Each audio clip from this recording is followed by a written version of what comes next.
आम्हाला वकील देतात, एवढंच आम्हाला शिकवलं गेलं पोरांनो, आणि एवढंच आम्ही शिकलो. पण हात जोडून पोरांनो सांगतो, या शाळेच्या 4 भिंती आम्हाला डॉक्टर देतात, आम्हाला इंजिनियर देतात, आम्हाला वकील देतात, पण या शाळेच्या 4 भिंती सगळ्यात अगोदर आम्हाला एक चारित्र्यवान माणूस देतात. लक्षात घ्या, चारित्र्यवान माणूस देतात. माणसाची निर्मिती अगोदर या शाळेच्या भिंतीमध्ये होत असते.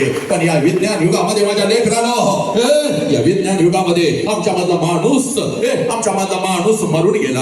आम्ही आमच्यातल्या माणसाला विसरलो. म्हणून आज तुझ्या समोर पोरी उभा आहे बघ, आणि म्हणून सांगतोय, रोज अभ्यासक्रम घरी घेऊन जातीस बघ, रोज अभ्यासक्रम घरी घेऊन जातीस. आज लक्षात घे, आजचा अभ्यासक्रम मी तुला देतो बघ.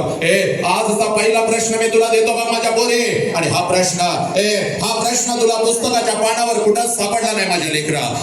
हा प्रश्न तुला पुस्तकाच्या पानावर कुठं सापडला नाही. बघ, तो प्रश्न आज घरी घेऊन जायचा बघ, आणि आई समोर उभं राहायचं. माझ्या लेखीनं आज हा अभ्यासक्रम करायचा आहे बघ. पळत जायचं. तुझं वय कितीही वर्षाचं असू दे, तुझं वय 20 वर्षाचं आहे, तुझं वय 15 वर्षाचं आहे, तुझं वय 17 वर्षाचं आहे, तुझं वय 18 वर्षाचं आहे. पोरी, तुझं वय 35 वर्षाचं आहे. बघ, तिथं बसलेल्या प्रत्येकाला सांगतो, आज घरी जायचं बघ. पळत घरी जायचं. आईच्या नजरेमध्ये नजर घालायची आणि आईला पहिला प्रश्न विचारायचा, आई, आई, 9 महिने 9 दिवस आई. पाठीमागे बोलायचं नाही रे कोणी.